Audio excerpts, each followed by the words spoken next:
we're gonna, oh yeah, the top 20 best cards with landfall. That's gonna be for Net's podcast. But this time, we are gonna be looking at those new spoilers and bot stoppers for Ultimate Masters. Awesome, yeah. So we're gonna start with the bot stoppers, because otherwise if we start with the other cards it's gonna take too much time. So we got the bot stoppers, then we go to regular cards. So we start with Emrakul. Wow, they are going big with Emrakul. Wow, 15 mana for 15/15 Eldrazi that can't be countered. Good. And then when you cast a spell, take an extra turn. Wow, there is an infinite combo in the same set. Wow. So if you're lucky in the draft, you could actually get the infinite combo. But you need require much mana, yes. But then it has flying, protection from colored spells, Annihilator sits. Not 4, sits. Bigger than the other Eldrazi, and when it goes to a graveyard from anywhere, shuffles the graveyard into their library. Wow! So if you have this card, you're unmillable basically. So we got next card, Karn Liberated. Yes, it's back.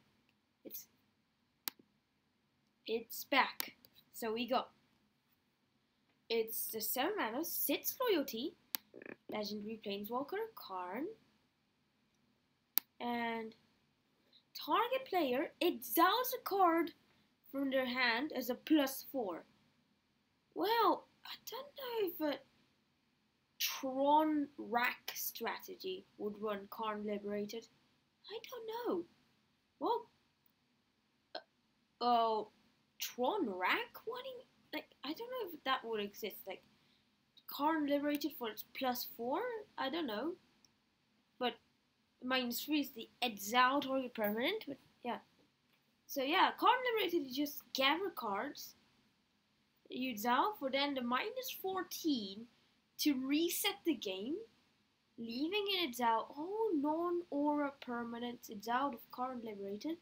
Then put those cards onto the battlefield under your control. Overpowered. Yep, that's right. And -3 can get rid of an enchantment as well. Like, colorless and red and black doesn't do that usually, but Karn Liberated can. And it's basically overpowered, yeah. Karn Liberated. Like, yeah. And basically, if you see an opponent with Karn Liberated, it's very hard for you to win in this situation. Because either they win or they draw the match. No, they don't draw the match. They reset the game. And then, wait a second. If you reset the game, then who starts? That's interesting question. Wow. I don't know. But then we got CODZ, Butcher of Truth. The first 3 Eldrazi Titans are in the set, I think. They have to bring back Ulamog if CODZ is back. And then there's 10 mana for 12/12 Eldrazi with when you cast this, draw 4 cards. Wow, 98/4 and not bad, but that was before Menace, because a new CODZ has Menace. Yeah, has the same effect as Emrakul and Ulamog, but now, yep, it's in the set. I'm sure you know what this does, but otherwise, just check it out. It's an 11 mana, 10/10. Eldrazi, when you cast it, destroy target permanent. So yep, that's colorless that can deal with enchantments. Indestructible, Annihilator 4, very hard to deal with. And the graveyard effect, yep, that's right. And then we got Snapcaster Mage is coming back. Wow. So we got 2 mana, 2/1 human wizard with flash, and when Enters the battlefield. Target instant or sorcery card in your graveyard gains flashback until end of turn. The flashback cost is equal to its mana cost. So yes. Well, recently we got Mission Briefing, which is actually like a worse version of Snapcaster Mage. Like, it's 2 blue rather than 1 and 1 blue. And rather than giving you a 2/1 creature, it's a Surveil 2. I don't know. But Snapcaster Mage is basically better, of course, yes. Mission Briefing is like the standard version of Snapcaster Mage. But yeah, and also in Ixalan, there was this reverse Snapcaster Mage which was red, didn't have flash. 1/1 red, yeah, 2/1, but first strike rather than flash. And you do it from an opponent's graveyard. Anyway, if you don't cast it, it still gets its out. So now we got Temporal Manipulation. That's coming back. Wow. So we got 5 mana, sorcery, take an extra turn. After this one, usually spells that let you take extra turns are usually sorceries, but there were some instances like Chance for Glory, also Nexus of Fate, and basically the artifacts that let you take extra turns, stuff like that. But you know what I mean, yeah. So we're gonna get into Bitter Blossom. What? Saw some players that play that, like Fairies and the Bitter Blossom. It's not really that bad. It's a 1/1 black tribal enchantment fairy, so that counts as a fairy as well. Ring of your upkeep, you lose 1 life and create a 1/1 fairy rogue with flying. You lose life over turn, but Demonic Tutor is back. So I suppose Vampiric Tutor is also returning. Because otherwise that doesn't make sense, but it's 2 mana, sorcery, search your library for a card, put it in your hand, and then shuffle your library. Overpowered. Goryo's Vengeance. It's also like 1/1 black, instant arcane, yes. Return target legendary creature from your graveyard to the battlefield. That creature gains haste. It's added to the beginning of the next end step. Splice onto arcane 2 and no black. Very powerful, yeah. If you want to go aggressive or just but basically it was like the better version of Footsteps of the Goryo, which was the original version, which was trash. Yeah, it was 2/1 black for sorcery arcane. Return any creature from your graveyard to battlefield. Doesn't gain haste. Sacrifice it at the end of the turn. Didn't have splice onto arcane. So yeah, it was basically so bad. Footsteps of the Goryo, but Goryo's Vengeance later on came in the net set, so that made it better. So yeah, some players were playing it like you just like even getting Emrakul for 1 turn is just good enough. Like if you manage to discard it on turn 1 or minute on turn 1. Oh no, wait, no, not that. No, not that Emrakul. That does not work. The other Emrakul, not the 13 mana Emrakul. It's good enough if you just get it for 1 turn, because you just like turn 2 13 damage. Wow. And if they haven't shocked or fetched or anything, which is unlikely, they'll end up at 7. Otherwise you might end up winning, or like they are at 5-3 on turn 2 already. Turn 3 you finish them off with bolts. Wow, that's overpowered. So now we're going into Liliana of the Veil. Oh, it's coming back. Wow. It's a 1 and 2 black. 3 loyalty legendary planeswalker Liliana. With +1 for each player discards a card. -2, target player sacrifices a creature. Wow. And -6 can deal with enchantments actually. Separate all permanents target player controls into 2 piles. That player sacrifices all permanents in the pile of their choice. Okay, wow. And so basically that means they can't be empty. Wow. So, oh, Michaelis, the Unhallowed. Wow. 3 and 3 black, 5/5 zombie cleric, intimidate. Whenever a human deals damage to you, destroy it. Great counter for human decks. Other non-human creatures you control get +1/+1 and have undying. Wow. Overpowered. Reanimate! Oh, it's coming back! That's more overpowered, yeah. 1 black. Sorcery. Or at least it's a sorcery, not an instant. Otherwise it would be way too overpowered. But it's still overpowered. Put target creature from a graveyard onto the battlefield under your control, not just your own. But then you lose life equal to its CMC. You don't really care much about the life loss, but I don't know. Tassigur, the Golden Fang. So it's a 6 mana, 4/5 human shaman, legendary, yeah. Delve.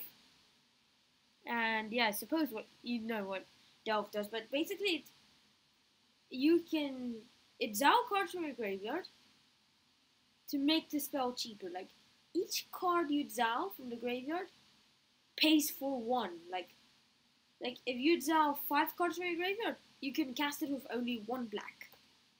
But then it has a 2 and 2 Simic mana. Well, actually means you can pay green or blue. So you can pay with 2 blue, 2 green, or 1 blue, 1 green. To mill 2 from yourself, but then return a non-land card of an opponent's choice to your graveyard, from your graveyard to hand.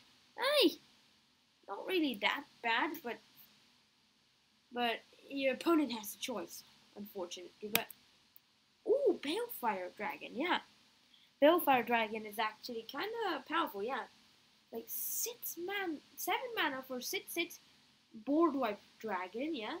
Flying when it deals combat damage to player. It deals that much damage to each creature that player controls. Give it lifelink, you get so much life. Wow. Look at this, the 6 damage to the player for the 6 lifelink, and then for each creature they have, you gain 6 life. Overpowered with lifelink. But it's still powerful without lifelink, but overpowered with lifelink. Yeah. You got through the... Wait, what? Is that Emrakul? Like, look at this. It's this card is from Kamigawa block. And what is Emrakul doing there? Like, what in the...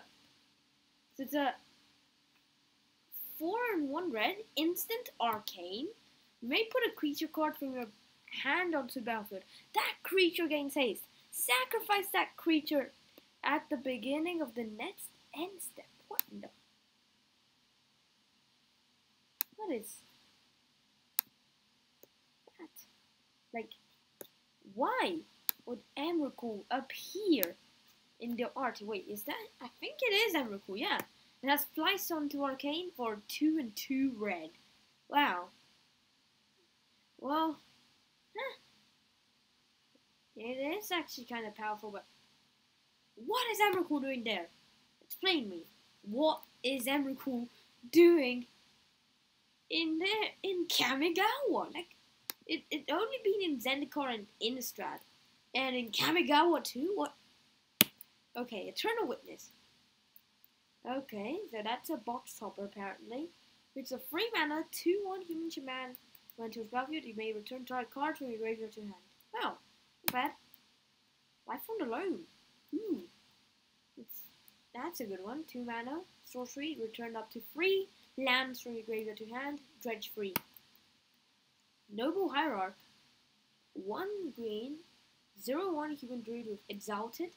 Tap at green, white, or blue to your mana pool. So, exalted, if you don't know already, it actually means that whenever a creature you control attacks alone, gets +1/+1 until end of turn. And we got Tarmogoyf, which is actually very good and a bit complicated as well. Like 2 mana, X 1 plus X Lurgoyf with the power is equal to number of card types among cards in all graveyards, and its toughness is equal to that number plus 1. Very good. So it doesn't die ever, yeah. Like, doesn't die as soon as it comes in. Like, it never happens. But Vengevine, ooh, that's coming back. 2 and 2 green, 4/3 elemental with haste. Whenever you cast a spell, if this is the second creature spell you cast this turn, you may return Vengevine from your graveyard to your hand. Apparently, there's the Bridgevine deck, which was like Vengevine Ensnaring Bridge. I don't know, like, okay. It has haste, green haste. Wow, not bad. We got Godok Teague. Oh, wow. 2 mana, 2/2. 2/2 Aether, yeah. Kifkin Advisor, yeah. Non-creature spells. The greatest hate berry of all times, yeah. Non-creature spells with CMC 4 or greater can't be cast. Non-creature spells with X in their mana cost can't be cast. Wow. We got, what? Leovold? Why is it returning? Like, I have 2 of them. Of that, and it's returning? Why? Like, that will make the value go very down, very low. It's gonna go like from $30-40 to like $20 or $15 when that gets reprinted. It's a 3 mana free. Each opponent can't draw more than 1 card each turn. Whenever you or a permanent you control becomes the target of spell or ability an opponent controls, you may draw a card. It may actually be useful if you don't win in turn 1. That card is actually useful in Legacy. We got Lord of Extinction, which is overpowered. 5 mana. It sets elemental with its power and toughness are each equal to the number of cards in all graveyards. Wow. Maelstrom Pulse is returning, which something I don't like because I already have Maelstrom Pulse as a masterpiece, as an invocation, like 3 mana sorcery. Destroy target non-land permanent and all other non-land other permanents with the same name as that permanent. Wow. Sigarda, Host of Herons. 2, 1 green, and 2 white. 5/5 legendary creature angel. Flying hexproof. Spells and abilities your opponents control can't cause you to sacrifice permanents. Wow. Fulminator Mage. What in the? It's a 1 and 2 Grixis mana, so you can pay red or black. So it's like 2 red, 2 black, or 1 red, 1 black. 2/2. Sacrifice it to destroy target non-basic land. Okay. It's actually kind of good, like a wasteland creature. I don't know.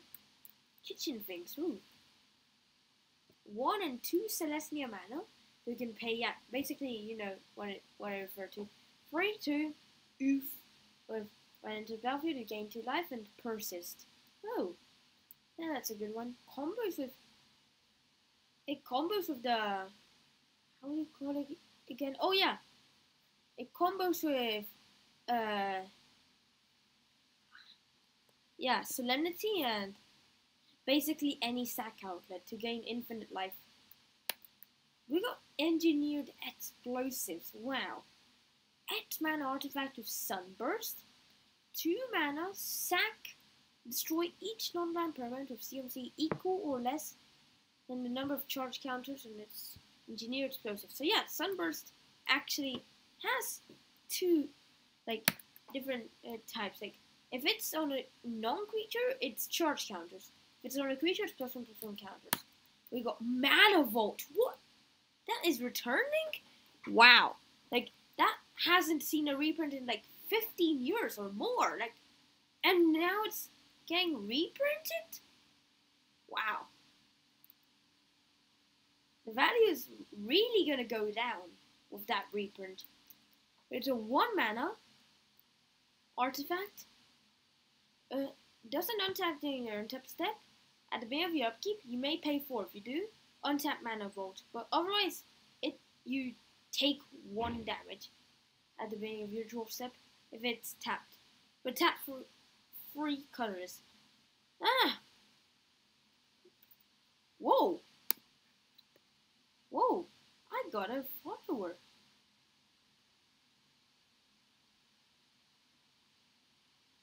Wow, that was awesome, yeah. I got a follower.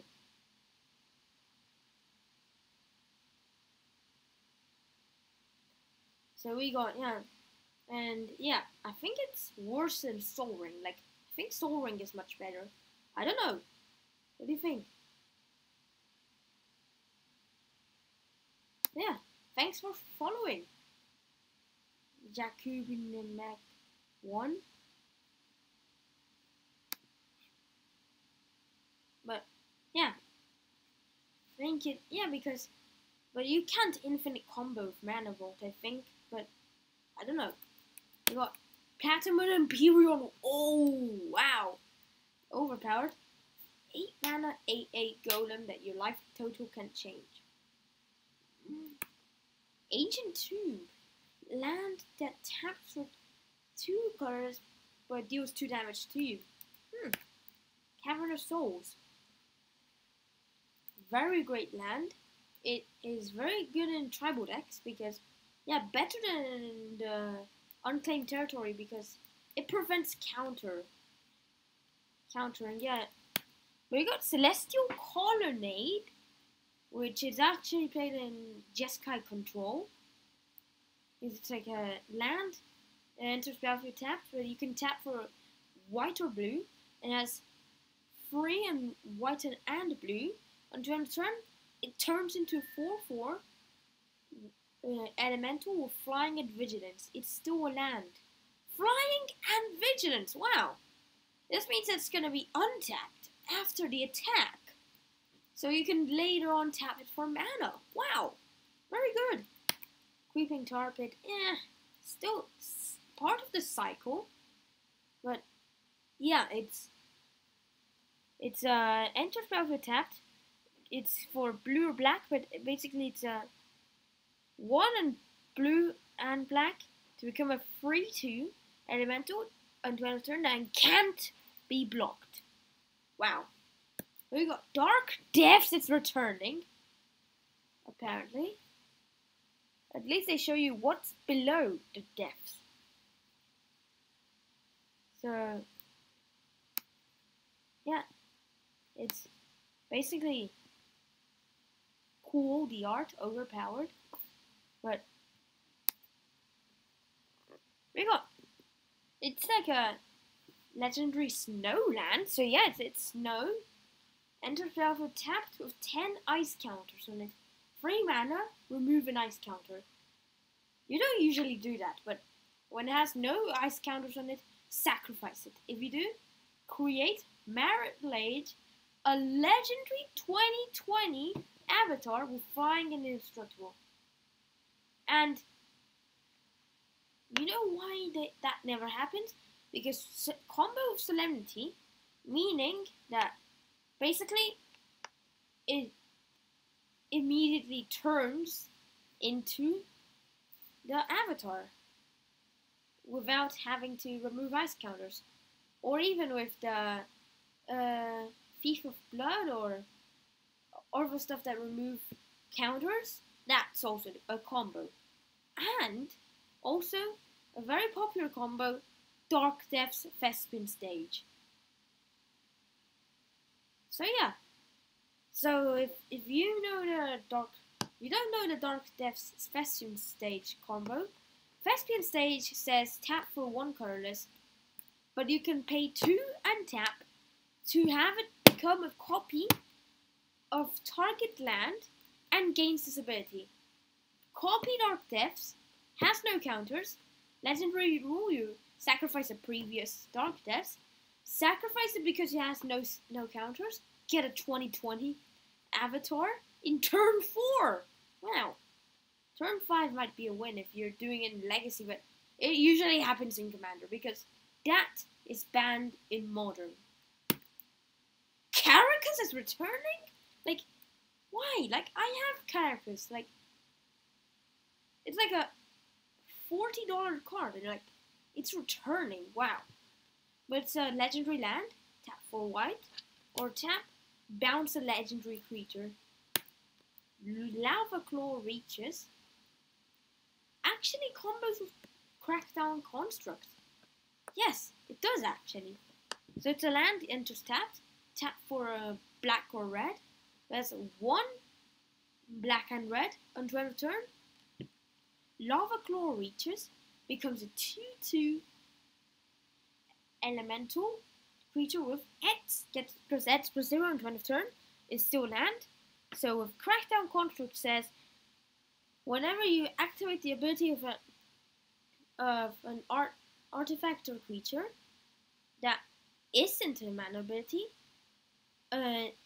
it gets +1/+1 until end of turn. So you actually turn this into a creature, and then you activate the X ability for 0 infinite times, and then you get infinite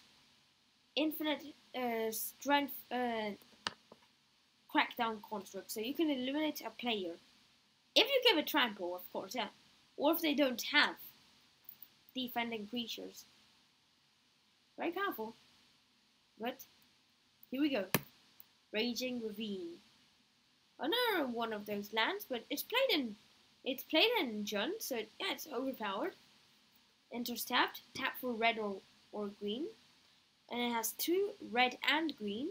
Until end of turn, becomes a free elemental. With when it attacks, a +1/+1 counter on it. So it keeps on growing over time. And so it's free, then yeah, 4/4, 5/5, 6/6, 7/7, etc. Yeah, here we go. Sting Wildwood. It is actually played in Boggles, and it's actually very good. It enters tapped. It has tap for green or white. It has 1 green and white. Until end of turn, becomes a 3/4 elemental with reach. Still land.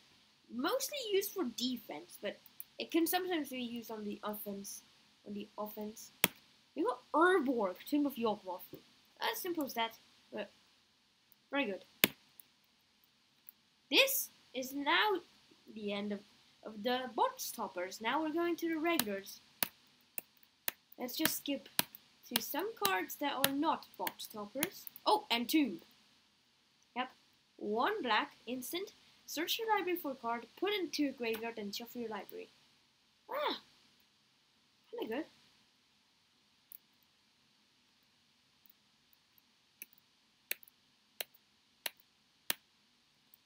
Let's see.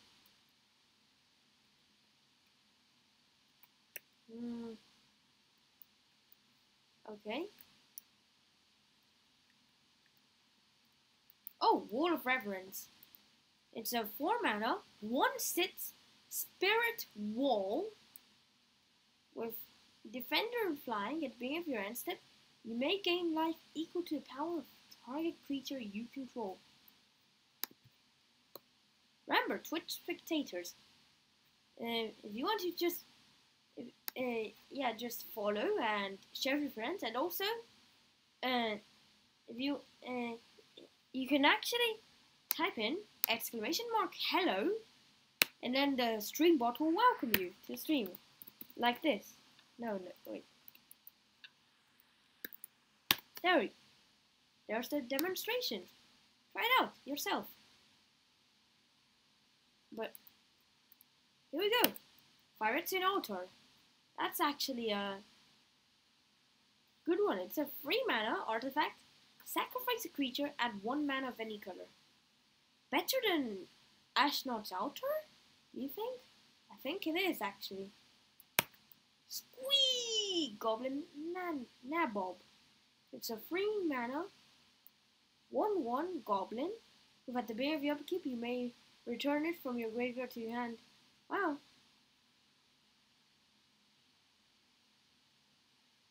I don't know.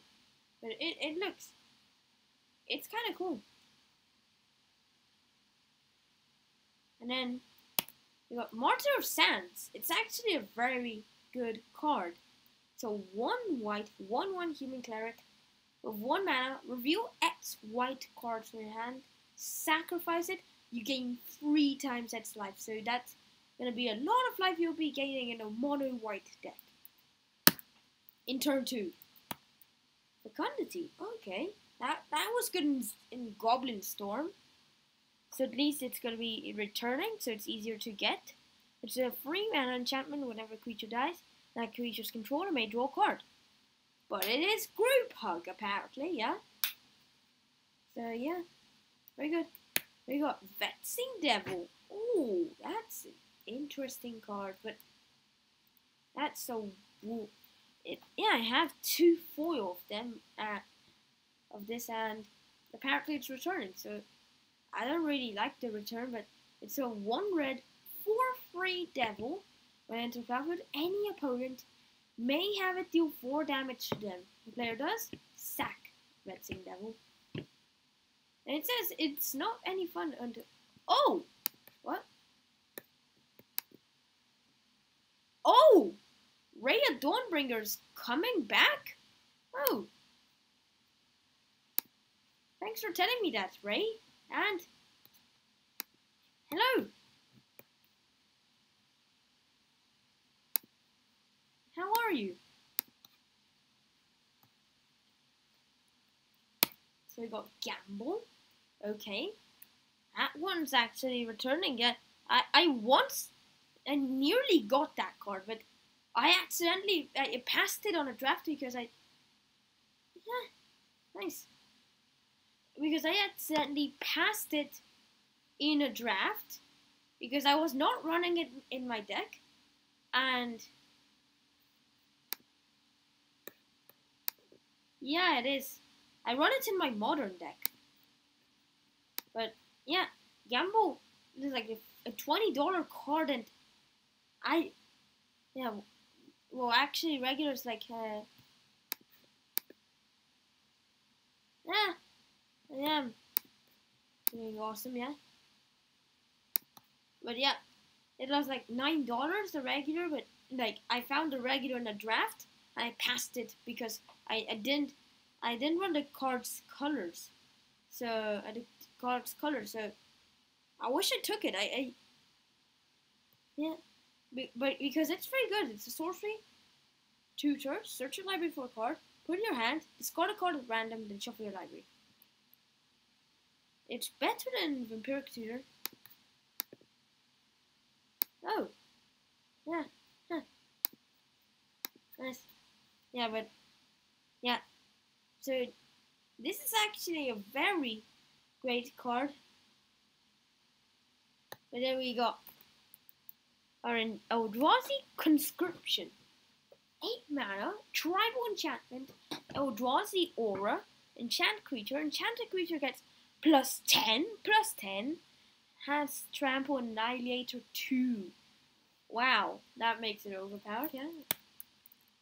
Elendra Archmage, wow. That's returning. 4 mana, 2/2 Fairy Wizard, flying, 1 blue, sacrifice it, counter to a non-creature spell, and it has persist.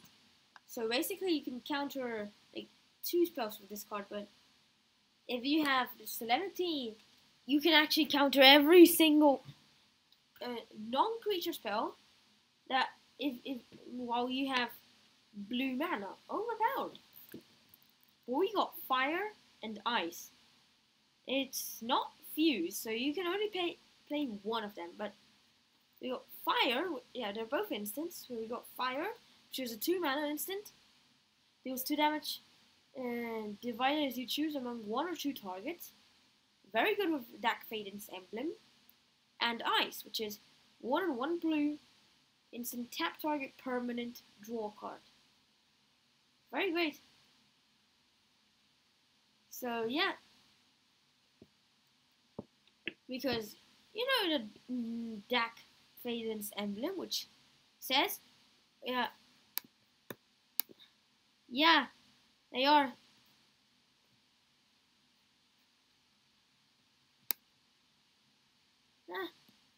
Yeah, because yeah, Dark Fate Ensembler says like whenever you cast a spell that targets one or more targets, gain control of them permanently.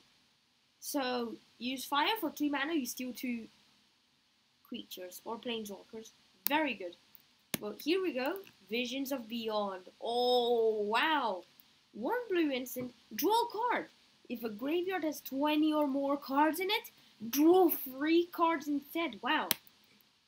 Shirai, Shizo's Caretaker. So 4 and a black, 2/2 spirit. Whenever a creature of power 1 or less is put into your graveyard from battlefield, you may return that card to battlefield at the beginning of the next end step. If Shirai, Shizo's Caretaker is still on the battlefield. Wow. Okay. So basically, and you know what it says, meaning that if an opponent, if a creature you own that you don't control, that's power 1 or less, will die, it comes back under you. It comes back onto the battlefield under your control. Very good. So here we go. Oh, all this dust. That's overpowered. 7 mana tribal sorcery Eldrazi. Each player sacrifices all current permanents they control.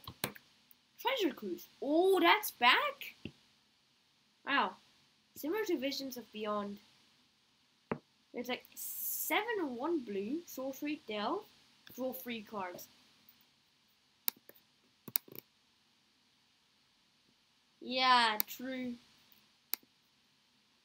It's way overpowered, yeah. Way too overpowered, yeah. Oh, Gurmag Angler's back. Yeah. It's a 7 mana, 5/5 zombie fish. Yo, is that a shark? I don't know what kind of. I think it's a shark. Like, it's a shark. We got Phyrexian Tower, which isn't that bad. It's a legendary land with tap for colorless or tap sacrifice a creature to add 2 black. We got Faithless Sleuthing. So it's a 1 red sorcery, draw 2 cards and discard 2 cards as flashback for 2 in a red. We got Reckless Worm, which is a 5 mana, 4/4 worm with trample and madness for 2 in a red. So basically you get 4/4 for trample. Yeah, like usually it's for 4 mana, but this time it's either 5 mana or for 3 mana. Like you discard it, you can get it for 3 mana. Otherwise you get it for 5 mana. But here we go. Wild Mongrel. Oh, it's a 1/1 green, 2/2 hound. Discard a card. Wild Mongrel gets +4/+1 and becomes the color of your choice until end of turn. And so that's good. It grows depending on your hand. So you discard the cards you don't need and it grows very big. Similar to Noose Constrictor. But this one changes color, gains colors. But we got Ruined Hallow. So it's a. Oh yeah. So we got. It's a 2 white enchantment. As it enters battlefield, choose a card name. You have protection from the chosen color. No, choose a protection for a chosen name, not color. No, name, yeah. It's very weird, but Rune Snag. But yeah, it's basically 2 mana instant counter target spell, unless its control pays 2 plus an additional 2 for each card named Rune Snag in each graveyard. Wow, that's overpowered. Back to basics. 2 and a blue enchantment, non-basic lands. They'll untap during their controller's untap steps. I don't know, but we got Seismic Assault. So yeah, there were actually like 2 versions of that, but like one was like an 8th or 9th edition, while the other one was like in Magic Origins. The Seismic Assault is like the 3 mana version of this enchantment. It's like a, yeah, like it's discard a land to deal 2 damage to any target, so it's no mana required. But the other one is actually 1 mana, but you have to pay 1 red as well as discarding a land card to do the 2 damage. This one is just discard land card without having to pay. But it is 3 red, wow. But it's not really that bad. None of these two, but they're very powerful. Resurrection! Ooh. 2 and 2 white sorcery. Return to a creature card from your graveyard to the battlefield. Ooh. Very good. But we got Golgari Grave Troll. So this is a 4 and 1 green, 0/0 troll. And basically, it has Dredge, sits, and enters battlefield with a +1/+1 counter for each creature in your graveyard. And it has 1 mana, remove a +1/+1 counter from it, regen. Like, trolls usually have the regenerate, like, can regenerate. So this one can, yeah. But this is actually, I don't know the name, but this is a, adds in 2 green. Don't know if it was an instant or sorcery. It was an arcane. But instead of paying its converted mana cost, you can instead exile a green card from your hand, and then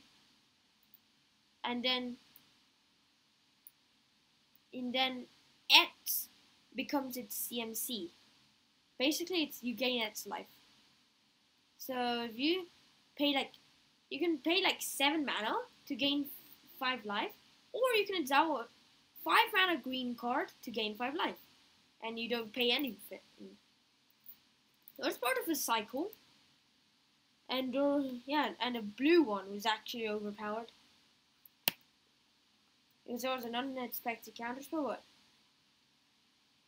Frantic Search. Oh, so it's a 2 and a blue sorcery. Draw 2 cards, then discard 2 cards, untap 3 lands. So it's like a basically a refund. But if you have more than 1 mana tapping land, well, there's no damping sphere there. You get extra mana with that card. But we got Sigil of the New Dawn, which is actually a 4 mana enchantment. Whenever a creature is put into your graveyard to a battlefield, like, even if it's same thing for the caretaker, if it's something you own but you don't control, if it's put in your graveyard from battlefield, you may pay 1 and 1 white. If you do, return it back to your hand. But there's Become Immense, which is a 6 mana. Yeah, I think it's an instant, but maybe a sorcery. But it has Delve, and target creature gets +6/+6 on turn of turn. So if you don't know what Delve is, it's actually, yeah, basically you exile cards from the graveyard, and each exiled card pays for 1 mana, so you can actually cast it for 1 mana if you exile 5 cards from your graveyard, and that is a double giant strength. Giant growth, I mean, yeah. But we got Talrand, Sky Summoner, which is actually a good one. It's a 2 and 2 blue, 2/2 Merfolk Wizard. With whenever you cast an instant or sorcery spell, create a 2/2 blue Drake with flying. Oh wow, that's gonna be very powerful. Like, you get so many Drakes. Chainer's Edict. Okay. So it's basically like Diabolic Edict, but instead of being an instant, it's sorcery, and you can flashback for 7 mana. Chainer's Edict is a 1 and 1 black. Sorcery, target player sacrifices a creature. Flashback for 5 and 2 black. Like, I don't understand, why is the flashback 7 mana? When it's 7 mana, you could actually wipe the board, and this is just 2 mana. And then the flashback is 7 mana. Like, why don't you make it 5 mana? Like, 5 mana and remove those 2 back. Oh, Containment Priest is returning. Ooh. We got. That's also Hate Bear, yeah. Very good against Dredge and Vengevine decks. It's a 1/1 white 2/2 human Terror with flash. If a non-token creature would enter the battlefield and it wasn't cast, it died it instead. Similar to Mistcaller, which basically it's a 1 mana 1/1 Merfolk, but you sacrifice it for unto end of turn. This effect happens. But we got Sovereigns of Lost Alara, which I think that's the last card of the spoilers list, unfortunately. But here we go. It's a 4 white and blue, 4/5 spirit with Exalted, and whenever a creature you control attacks alone, you may search your library for an aura card that could enchant this creature. Put it onto battlefield attached to the creature, and shuffle your library. Wow. That's such a good card. But, yeah. But the thing is that it's not legendary, so you can't use it as a commander. But here we go. That was actually spoilers for today.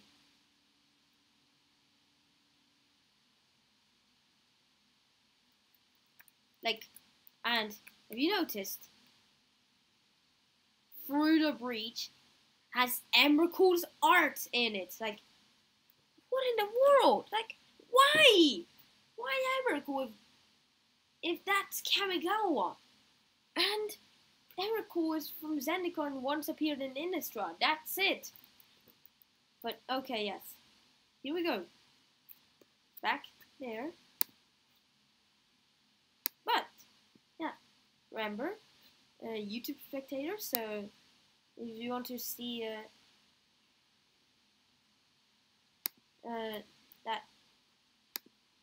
that cool running zombie over there, just subscribe and you could subscribe and then you see this cool effect. Oh, 2 viewers on both sides, Twitch and YouTube. Good. But we got. So yeah, that's to be the end of the stream because that was all the spoilers, unfortunately, for now. But we got. But here we go. We got. Yeah, just like, subscribe, follow, share with your friends. Also, thanks for watching. Hope you enjoyed this video. Also, stay tuned to my next videos, streams, and podcasts. And the podcasts will be live every Tuesday. So remember to stay tuned to them. And next one, and it was gonna be like a Zendikar month, yeah, apparently. So next podcast will actually be top 20 best cards with a landfall effect. So remember to watch that. But as always, yeah, thanks for watching. Hope you enjoyed this awesome stream. And like, subscribe, follow, share with your friends, watch my other videos, and watch my next video streams and podcasts. And bye.